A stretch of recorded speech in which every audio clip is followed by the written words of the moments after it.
صاحب اس بار پٹاری میں کتنی مخبریاں؟ میں کہتا ہوں کہ پٹاری بھری ہوئی ہے، مخبریاں نیچے گر رہی ہیں. واقعی؟ ہاں جب میں لے کے آ رہا تھا میں نے مجھے پیچھے سے بندے نے آواز مار کے کہا بھائی جی کو چیز نہیں کیجیے. میں نے اسے نہیں بتایا، میں نے اٹھا کے پھٹاٹ رکھ لی. میں نے کہا اسے بتاؤں یہ مخبری ہے. چلو پہلے وہی سنا تھا جو تم نے اٹھا کے رکھی تھی. یار اتنی خطرناک، تم سمجھو کہ سنگ چور گر گیا تھا پٹاری سے. اوئے ہوئے ہوئے. ہائے ہائے ہائے. مخبری یہ ہے جناب. عزیزی صاحب ڈش ڈش. ہاں سوری ڈش. وہ جب سے اس نے ہاتھ پہ ساپ بنایا نا کسی بندے نے، مجھے ڈر ہی لگنا شروع ہو گیا. نہ یار اللہ کے واسطے اس طرح نہ ستایا کرو مجھے. اچھا. ڈش. وہ جو سنگ چور ہے وہ یہ ہے، جنوبی پنجاب کے ایم این اے کاف لیگ کے ریاض پیر یادا صاحب 2-3 دن بعد پریس کانفرنس کر رہے ہیں پرویز لائی صاحب کے خلاف، اور کاف لیگ چھوڑ دیں گے. اور مخبر میرا یہ بتاتا ہے کہ ان کی نون لیگ کے ساتھ اندروں اندری بات طے ہو گئی ہوئی ہے. یہ تو نیچے گر گئی تھی اس لیے فٹاٹ چوک کے سنا دیا. بس اب آگے سنتے جاؤ. Dish house building finance corporation, ان کے جو ایم ڈی صاحب ہیں ان کے 2 ایشو چل رہے ہیں.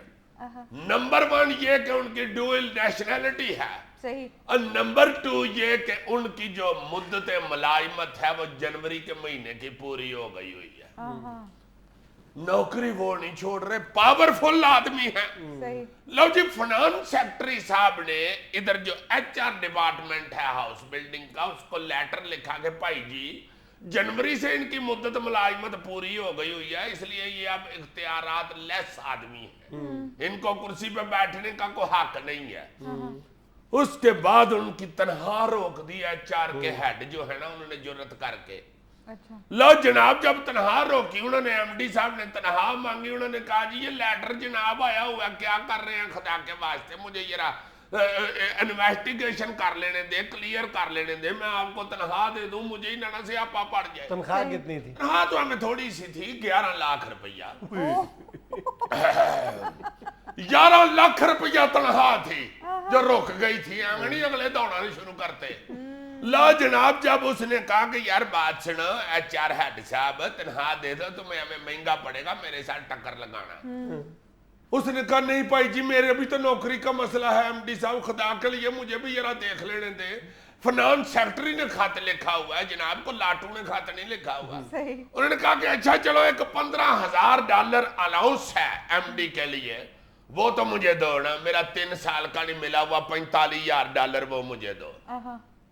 اس نے آگے سے کہا کہ بھائی جی وہ تو پچھلے ایم ڈی نے اپنا الاؤنس پاس کروایا تھا، آپ کا تو نہیں ہے. ایم ڈی صاحب نے کہا کہ یار تم مجھے لگتا ہے جانتے نہیں ہو، ٹھہر جو تمہیں بتاتا ہوں. انہوں نے ایچ آر کے ہیڈ کو اٹھا کے لگا دیا بلڈنگ پروجیکٹس میں. یہ جو سیٹ ہے یہ سمجھ لو کہ اس محکمے کی کھڈے لین سیٹ ہے. اس طرح کے جو اپنی طرف سے ایماندار لوگ ہوتے ہیں نا، ان کی اصل جگہ اس ملک میں کھڈے لین ہی ہے، یا کھڈے لین ہے یا پولیس لین ہے. ہم سننا زیادہ بڑا ایماندار تنہا روک رہا ہے، خبردار. لو جی اگلا جو سانپ ہے وہ یہ ہے، رونے سے آپ ہی ہیں جناب، اور کیا ہو سکتا ہے. گجرانوالا میں ایک پل بنا تھا، جو گجرانوالا ریلوے لین ہے اس کے سجے اور کھبے آدھا شہر ہے. ان کو ملانے کے لیے وہ ریلوے لین عبور کرنے کے لیے کوئی 30-35 سال پہلے ایک پل بنا تھا.